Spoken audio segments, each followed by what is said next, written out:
My name is Walter Holz. Walter Holz. And what year were you born and what town? In Hamburg, Germany, Hamburg, in Germany. 1929. 29. 29. Right? And what do you remember about your young life in Hamburg? Well, we grew up in Hamburg, and well, what do we remember? We close to the harbor, and we played around the harbor and watched the ships coming in, the big ships. And my father was a seaman, and he told us always about sea stories on ships and stuff like that, you know, where he went all over the world, right? And then he said, one time he said, you know, I see so many people when a ship come from Hamburg or something like that, people stand on the pier and crying, oh, seaman, take me home, I'm from Germany, take me home, I'm homesick. And, now, what countries would you go through? well, all over. South America, here, North America, he went all over. A seaman, you know, merchant marine, they went all over, right? Okay, so you lived with your mother and your father, but your father was mostly away. Right. Right. And what were your parents' names? What's that? Your parents' names? Adolf Holz and Auguste Holz. I have to write it down or whatever? No, eventually? No, I got it. Oh, you have it here. Got it all. All right.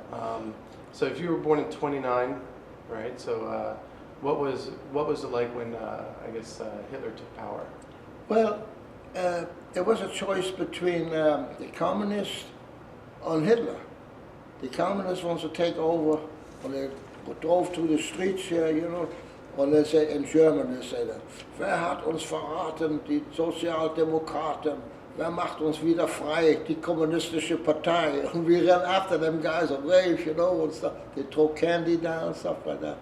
But then ultimately Hitler won it against the communists, you know, people decided for Hitler. Oh, I bring you work, I bring you Wohlstand or whatever, you know, in German, you know. And so Hitler ultimately won in 1933 and he took over. So in one way it was okay, but then he get too crazy about conquer the world, you know. Right.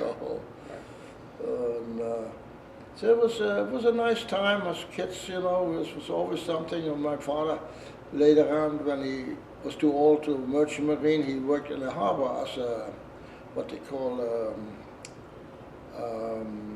showerman, they call it in German. It's like you unload and unload the ships. And there was always a little bit extra on the side, you know, that he brought a couple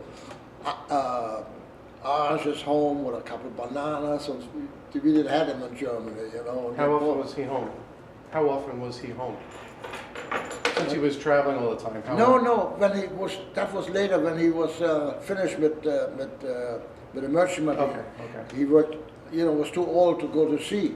Then and he has a job in the harbor, and worked as a merchant marine was first, and then worked as a, we call it a showerman.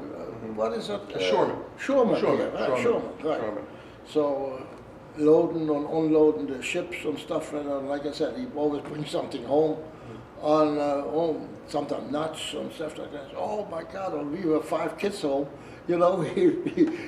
We fight over that stuff. You know? Everybody get one orange and stuff like that. You know, we were happy. How many kids did you have? We were 5 together. 5 kids. I had 2 brothers and 2 sisters, and right now I'm the only one alive still. Unfortunately. Well, you look good. They're all good. Yeah, my wife takes good care of me. And I do exercise, and I sit on my butt, and I'm not a couch potato either. So I love to come to the club and you guys hustle. do work in here. And you guys hustle. Keep up the good work always. Now, when World War II started, what changed in your town? Well,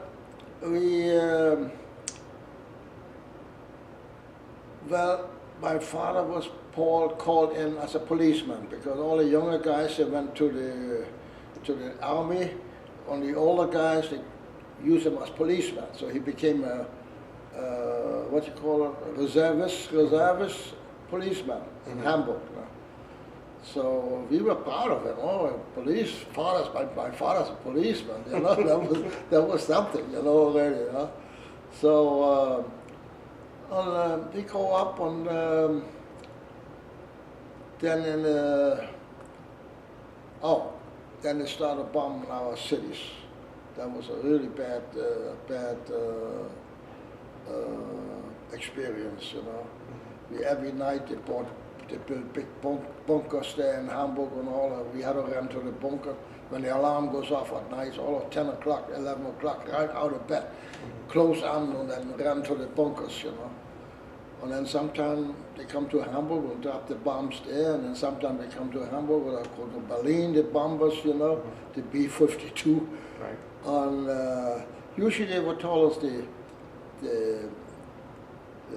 British, they came at night, and the American bombers, they came on during the daytime. I don't know if that was true, or so, that's American this time, you know. So, so anyway, we go up and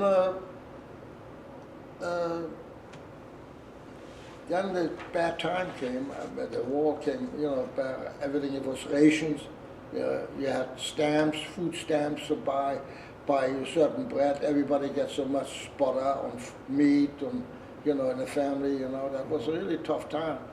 And then, we went over to the farmers and begged for potatoes or something like that, or vegetables sometime, you know, or sometimes we had a chance to buy them, you know, but this was all under the tables also, so, you know, saying, you know. What was it like after an air raid at night? Well, it was terrible, really. You know, one way was good in the morning, no school. Because we didn't, you know, it wasn't very good. And then they had the anti-aircraft bat, they were shooting them upside down, and then when the grenade exploded up in the air, they fall down to the ground, click, click, click, click, you heard it on the roof sometime, or next morning, early in the morning, we get up, we're looking for these grenade pieces, you know, whoever find the biggest pieces, you know. Right, right. And one time I remember, there was one probably hit the ground and then roll over on the ice, and they call it the Stadtgraben, that was around Hamburg. They had graben, what they call it, graben, water on dike and stuff like that. A dam? A dam, right, and on the down was water. Right. You know, that was an old Stadtgraben. There was a splinter lane on the ice, and it was maybe 4, 5, or 6 foot away from the shore. So I go over still, and all of them, boom, I fall over the middle of the winter, crack up. And my brother was with me, he gave me a hand and he pulled me out. I was pitched that. When I said, this is it, you know, oh my God. And I ran home, we were about 5, 10 minutes away from home. When I ran home, come pitch wet. Well, I didn't get a cold at all because I ran, I sweat, and the steam come out my head. And my mother put me right in hot water and washed it off, you know, what to do in there, you know. I could have drowned almost there, you know. So that's a little story I remember very well. And then, of course, the bomber keeps on coming and keeps on coming. And then in 43, there was a very bad situation for Hamburg. They throw the bombs on Hamburg like nobody's business. Hundreds of bombers came. Well, you had a lot of industry there, right? Your ports, and you had. I was 13, 14 years old, right, when I remember all that stuff. And then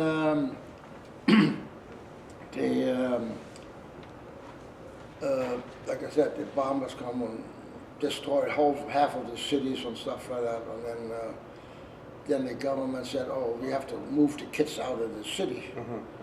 So my middle sister, my youngest brother, and I, we had to go to Saxonian out for a year on a farm. They put us on a farm. And I really enjoyed the farm life there up there, and they had animals there, and they had a gas house there, you know, and you know, that was really on help them on the farm, and really learned how the farmers lived, on how to do their jobs. You know? So that was a good experience, and after a year I had to go back to Hamburg. And Hamburg was almost 60–70% and bombed out. And then they used the brand bomb. The British used the phosphor bomb, I think they call them. Okay. I don't know. You ever heard of the phosphor bomb? That is like it's a bomb about 2–3 foot long, out aluminum, magnesium, on there with phosphor in. And that burns, well, no matter what you do, if you put water on, that doesn't go out. That flares up. Burns, is spread all over, and then they try to burn everything down instead of.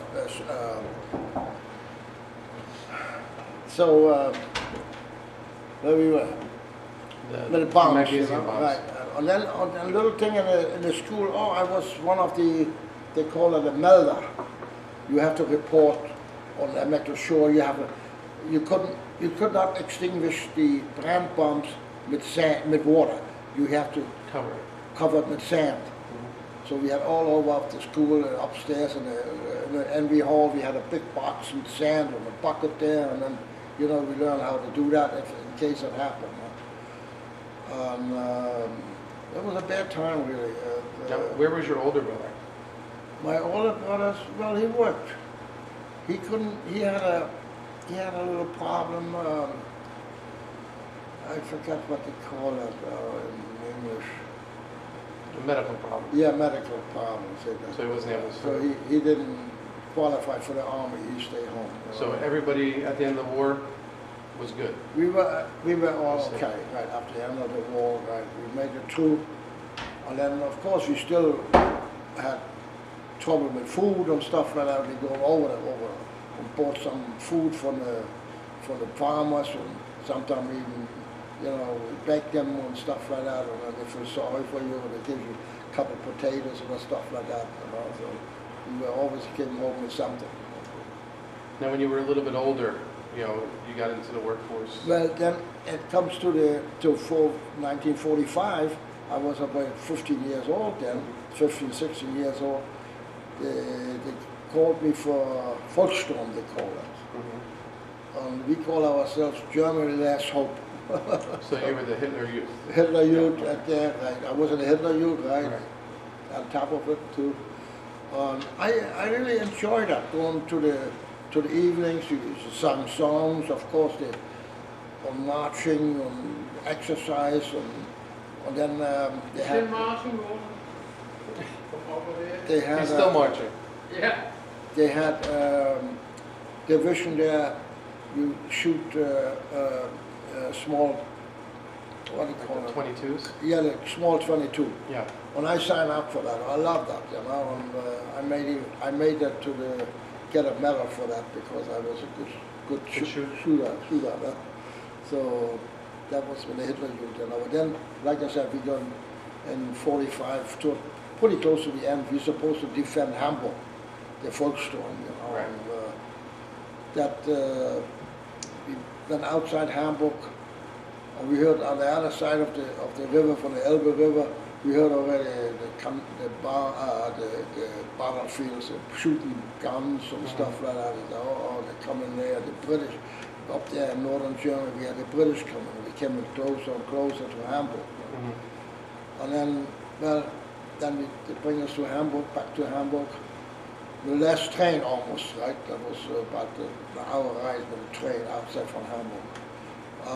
Then they didn't know what to do with us. And then they sent us on the other way, away from Hamburg again, to a town called Wedel.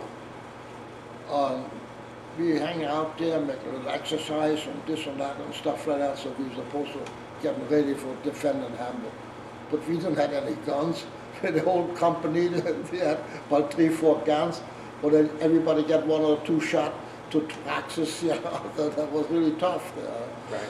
And then all of a sudden, towards the end of 45, there was, in May, 45, beginning of May, everybody, 6 o'clock, the whistle blow, and everybody has to go out, marching order outside, everybody lined up, And then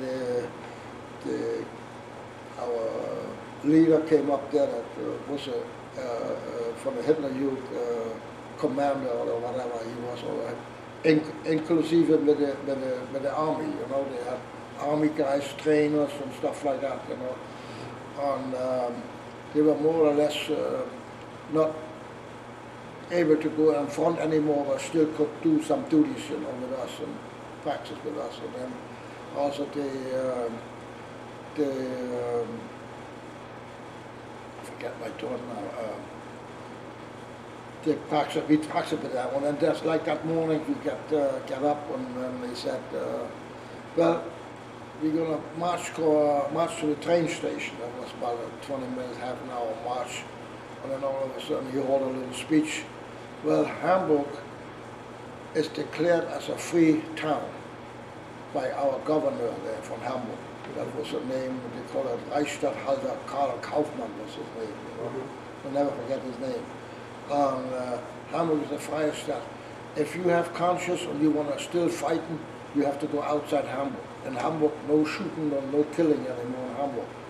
So they sent us home more or less. There was hardly anybody who wants to fight on for the young guys, you know. Right. We want to go outside home, you know. So we come home in the morning, oh my mother, she went right away. I had a piece of paper, like what do you call it, release paper or whatever. And she got right away from me the stamps, the food stamps. And she right away shopping. And then they announced that at 10 o'clock, everybody has to get off the street. The British moving in at 12 o'clock or at 1 o'clock, you know. And we watching in the windows, you know, when the British come. Nobody, it took 2 days before they come in our street. You know. And they were so afraid, nobody come off the curfew, they call it, right? Is it in English? Yeah. Yep. Curfew. So we had 3 days curfew, nobody off the street and this and that, you know. And then finally they released from 6 to 10, we could be on the street. Or at night, everybody's supposed to be home at night. So that goes on for a couple of months and stuff like that. And then came the end of the war, of course, you know. We were happy that was over, you know. I lost 2 cousins. But from my family, myself, everybody came through all right, you know, with all the bombing and all that stuff. You know, so. How was the occupation after the war? You know, with the... Well, we had we call them the Limeys, the British now. Mm-hmm. They had less than we had, the British. You know, the Americans, they had everything. You know, they had cigarettes and stuff like that. The Limeys, they didn't have too much. You know? Mm-hmm. They want something from us, you know. But we didn't have much either anyway. And then I started as an electrician to work. And I was lucky. I worked up in, by the train station up there's a hotel, big hotel, and we had a big job to do, a lot of lighting to do, and you know, I was by myself on the senior man. We did electrical work, and then the Limeys came over. They call it Transit Hotel Kauf Molke. Transit is they came from England over, come to Hamburg, and then they have to go to their division or wherever to their units. You know. So, and I spoke a little bit English, you know, and then of course, Mister, you have cigarettes for money? You know, that was my first day. Cigarettes, yeah, how much what do you have? And they have these, I think they call it Chesterfield, they come in a round box. Yeah. On how much? I said, well, 100 marks for 50 cigarettes. That would be then $2 a cigarette, a piece of cigarette, right? Well, out in the black market, they were $5 and $6. The British, they don't know that. Right. So, my papa, they had plenty of cigarettes to smoke. You know, my oldest brother too. You know, like buy some more. If I ever get some. So, and then we did our job there, and I was actually lucky. The British were always, they had always food there for them, breakfast and stuff, and then the mamsel there, they took care of the cleaning people and stuff, and they come. There was a plumber there, a couple of electricians, and a couple other guys, painters. So come on down, we have food for you. We have always leftover soup and stuff like that, and sandwiches, you know, and stuff like that, you know. I was lucky there. You know? So that's where you started your trade as an electrician. Yeah. And then a lot of times, the British, they take the light bulb out. Why there's a light bulb missing? Almost every day they took the light. I don't know why they take the light bulbs out here. You know? So then the mamsell called me, hey, Waller, go up room 42, there's a light bulb out. or the switch is half missing. You know, they take the plate off or whatever. I don't know why they do it, just for the heck of it or what. Right. So I was always impressed about it. I said, why did they take the light bulbs out? Did he steal it then or what? So that was funny. So we made it to the wall, and then things got better. Then finally come the, what they call it, the reform, Währungsreform. We got, instead of the Reichsmark, we got the German mark. We call it the gold mark. And that was, you know, we had to turn 60 marks in from the old money, and then get 60 mark from the new money. And then from there on, things going up, you know. You couldn't believe it how many stuff was hidden in the basements from the warehouses and stuff like that. They don't want to spend that, and then all of a sudden everything was there because the good money was there. Right, right. So then life got better and better, and then of course the Währungsreform, and then I find another job with a bigger outfit. That was the Norddeutsche Affinerie. They paid more on stuff like that. I worked in a maintenance department again, and we had an engineer. They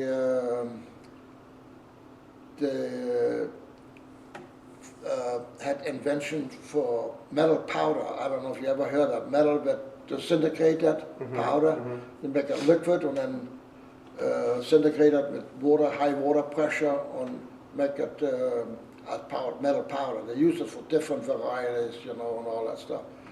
And he needed a guy, a handyman in the department. And he said, well, I have my job here. I like what I do in the maintenance department. He said, yeah. And then he said, how about I pay you a little bit more money? And he did. And then I went to him for a while. And then we worked there a couple of years there, make metal powder and stuff like that. I had a lot of experience. He needed a handyman to set things off, and you know, with tools and stuff like that, and a lot of stuff. And yeah, that was a really good job there, and I enjoyed that. And then all of a sudden, this engineer, Mr. Wolf was his name, Woody Wolf, he had patents on this thing. And here was an American company. They bought a patent from our company. And then they sent a fella over. He came actually originally from Switzerland, but he was American. He came over to Germany and supposed to pick up whatever he can learn to. So they want to make that metal powder here in Elizabeth. Here. And then all of a sudden he said, well, would you be interested coming to the United States a year or two? You know everything here, what's going on and stuff like that. If I write that down, and still we need the practical experience, you know, to do all that stuff, you know. I said, well, that sounds pretty good, you know. And then he talked to my boss and this and this and the back and forth. And then he came to me, would you be willing to go a year or two to America? I said, well, I think I will. And, now, were you married at the time? No, no. And I was free there, and I took the contract to come for a year or two here to the United States. And then they had a guy, I learned this, the trade, I teach them how to do the metal powder syndicate. They had, I don't know if you know, if they had small furnaces on the crucible in a melting pot or whatever they call it, crucible we call it, I think. And they melted the copper, and then they make alloy, copper on tin, they make bronze and stuff like that, different alloys and different powders. Anyway, so he learned pretty quick, that fella, he was a colored guy. And we were really, really nice. He said, I learned your English, well, you learned me German. You know? It was very good guy, very good cooperation. After 2 years, no, wait a minute. Well, after 2 years. This company was in Elizabeth, right? In Elizabeth, yeah. What was the name of it? Atlantic Metal Powder Company. Okay. Atlantic Metal Powder Company. You remember where they were located? Yeah, the headquarters was, this was on Spring Street, close to the airport, not too far from the airport there. I don't know if you're familiar with Spring Street, 701 Spring Street. So That was on the main highway there somewhere. right. You're right by the railroad tracks then too, right? Yeah, right. And anyway, then 2 years was almost over. Well, who did you live with? Well, I lived with this family, Castle. Mm-hmm. He was a member here. His name was Carl Castle. We had a Carl Castle and an Eddie Castle here. One was with C and one with K. Castle. And I lived with that guy with Castle. He was like a father to me. You know, "Well, come on down and have a beer together." So we sit down outside, have a beer together, and talk about how's Germany and this and this and that. Was he German?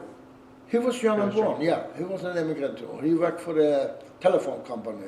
Okay. Did you have to pay him rent, or did the company Yeah, pay rent, or? No, I paid a rooming house, they call it. Okay. Okay. Yeah, I paid $10 a month or a week or something like that. $10 a week.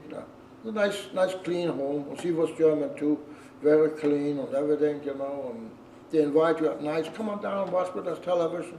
A cup of tea, cup of cookies, and so we watch television. I learned a lot too watching television. My language, and then went to the school, night school too here.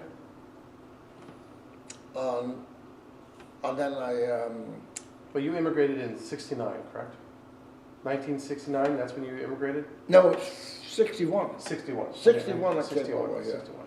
Yeah, 61. And then, like I said, after 2 years, I didn't know what to do. So I went to my boss. I said, Mr. Reed, his name was actually Rosenbaum, it was Jewish outfit, but they were pretty nice to me. The old men, they all spoke German. They were from Switzerland and stuff like that. They all spoke German and very nice people. I cannot complain about them. And then he said, well, I tell you what, in the summertime, we're not so busy. Why don't you go over and see how that is? And if you're going to come back in a month or two, you write me a little letter, you're coming back, this and this. And, you know, he said, that's a good idea, you know. So I went 4 weeks over to Germany, Hamburg, lived with my sister, had a small room there. And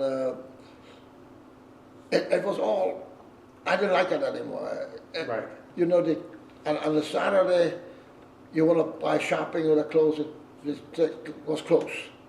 Lunchtime they were closed on Saturday. One time, I was really angry.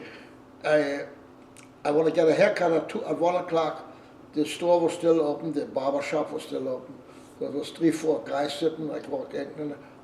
We closed. He said, you open? I said, I'm here, you know. And, no, I have 3-4 people to cut hair. I can't take you anymore. Boom, he told me out. I said, kind of, that would never happen in America. You know? So I decided to come back to you. My sister didn't like it too much. She said, oh, where are you going to go? I said, well, they say, you come and visit me. You know, and I go back to the United States. That was about, after 4 weeks I came back already. I didn't like it. So it's quick. Well, I had my job there too. There was another little story. The same outfit, they want me coming back there for the metal powder.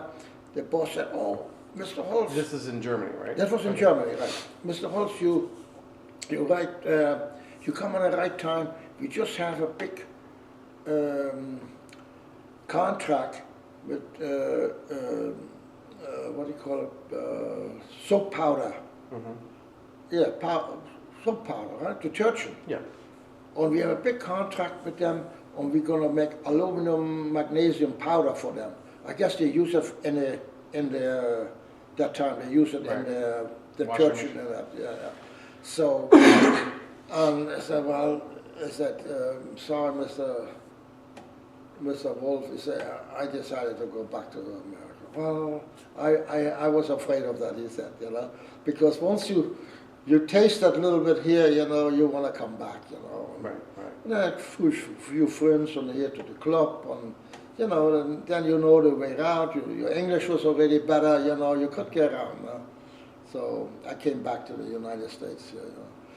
And then all of a sudden, a couple months or a year later, I got a letter from my brother. He said, well, you're lucky you'll be alive. I said, what do you mean? The company blew up? That new thing blew up with the powder, with the Because of aluminum. magnesium. And I think 2 or 3 people were killed. Oh. And you could have been one of them, he said. I said, oh my God, good thing I came to America. You know, I was lucky again, you know, so it is a true story, you know, but that's the way I have. My brother actually was a mason, and he worked in the same company too, right, yeah. He was a mason there, yeah. So when did you get married?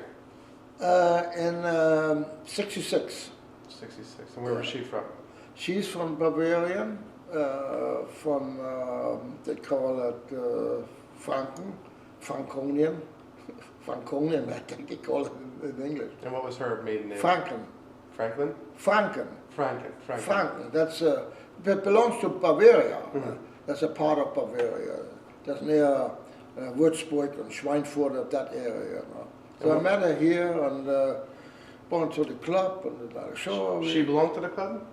She belonged to the club? Oh yeah. Now, what was her full name? Christa. What was her maiden name? Christa Reit.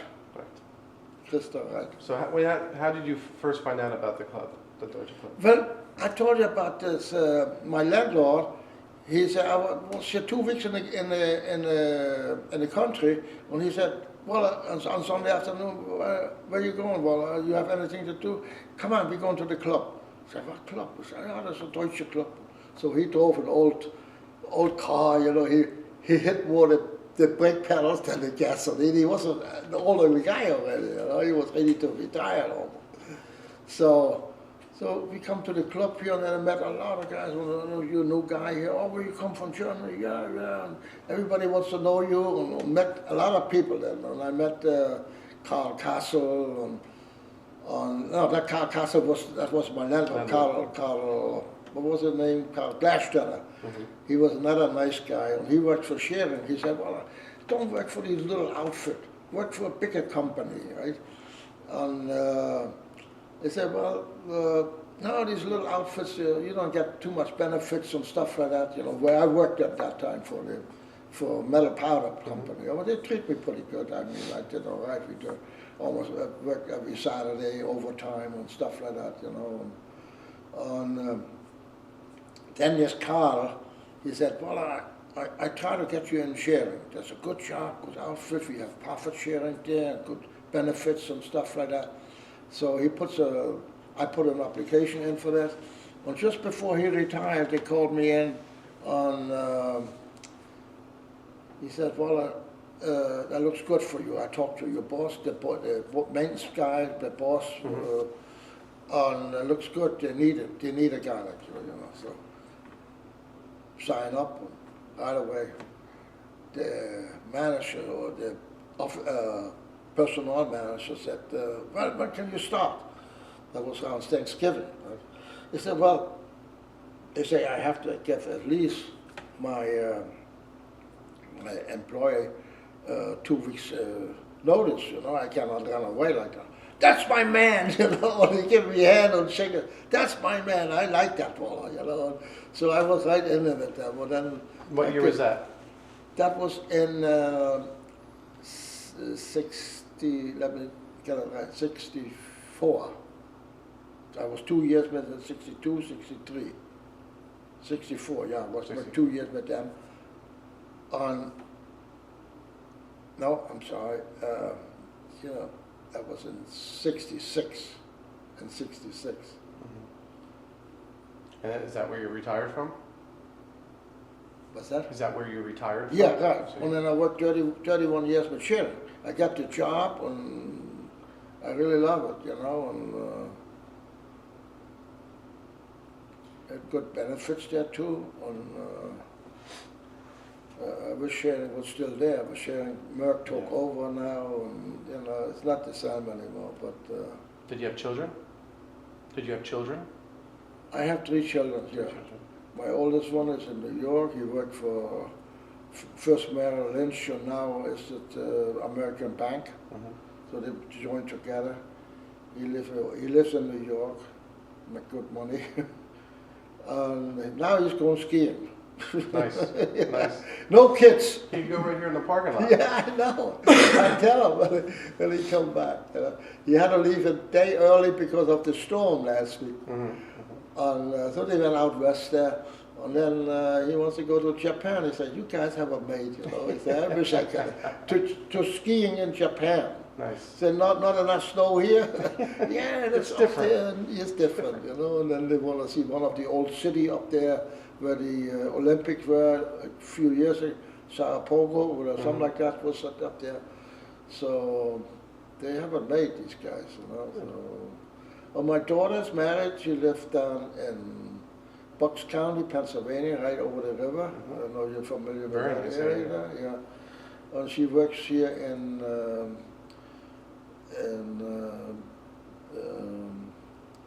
daycare center. Kids, you know, she's like a supervisor for the daycare center. This is run by YMCA, you know. She got a good job too. And the middle one, my middle guy, he is a cabinet maker. He has a job as cabinet maker. You know. They're making all good, but no grandchildren, you know. Yeah. Unfortunately, you know, they're too busy to make money, I guess. What were some of your fondest memories of the Deutscher Club? The what? What were some of your fondest memories of the Deutscher Club? Well, we used to have. We used to bring all these bands over here. Oh my goodness, you know, there was always on a Steubenparade, you know, they had always the big bands over here. You know, but what can I say? I had always a lot of good memories. We had free shopping here on Sunday morning. That bar, that was a square bar here, that not a long bar what we have now. That was smaller. The club was then smaller, right? That was mobbed. You couldn't get a seat on the bar on Sunday morning from 10 to 12, and they had soup and sandwiches always there. Gottfried was the manager there here, and he lived here up here. All right. So I had a lot of good memories here in the club, you know. Did you meet your wife here, or? No, actually, we went to school in Elizabeth. There was another girl there. I met her, and we were friends. You know, she said, "Oh well, I have a date. Would you like to come along? I have a girl for you." She works together. She was in what do you call it, domestic work for a household. They call it domestic work. And I said, "Well, where you want to go?" "Yeah, we want to go down the shore." And she didn't want to go with this guy by herself, so she wanted me to come on this girl with her. So we met there, and you know, and one thing goes to the other. Oh my God, you can't. Yes.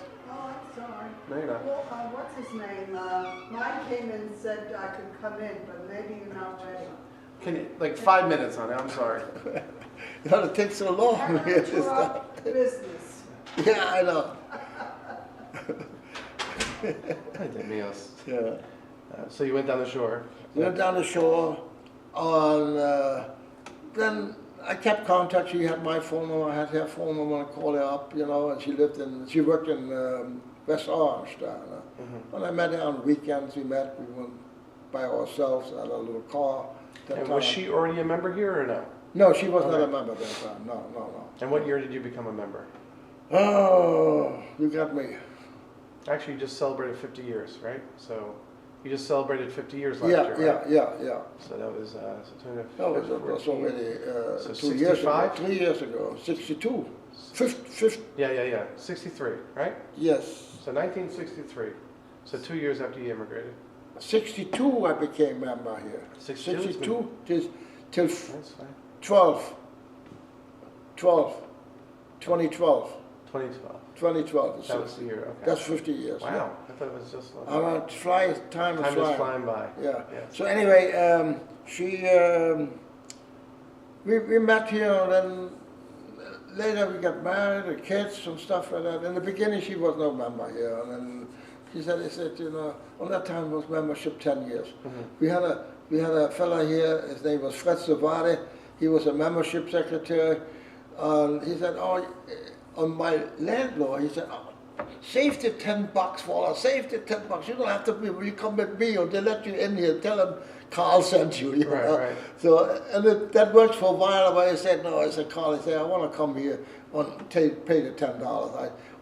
Behind his back, I see this Freddie there here on Sunday morning, you know. So it's Freddie said, I want to become member here, I want to be freeloader, you know. So he reached in his pocket, had a little book there, gave me a copy. He gave me $10. You're a member. So That's simple. That was it. That's simple. That was, you know. Wow. It's a lot more work Yeah, today. I know. Now interview and this and that and all that stuff, you know. So I have a lot of good memories here. You know, we went to the masquerades and you know, carnivals and stuff like that. Dressed up all and stuff like that. That was always good time.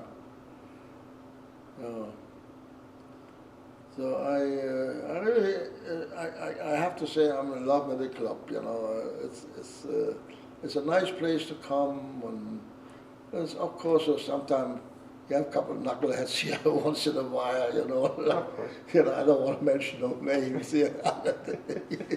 You're recording that? Oh too? yeah. Still Oh recording. my God! Yeah, I got to right. be careful what I'm saying. We'll put that on the funny reel. Yeah, take it out. Is that too much? Well, I wanna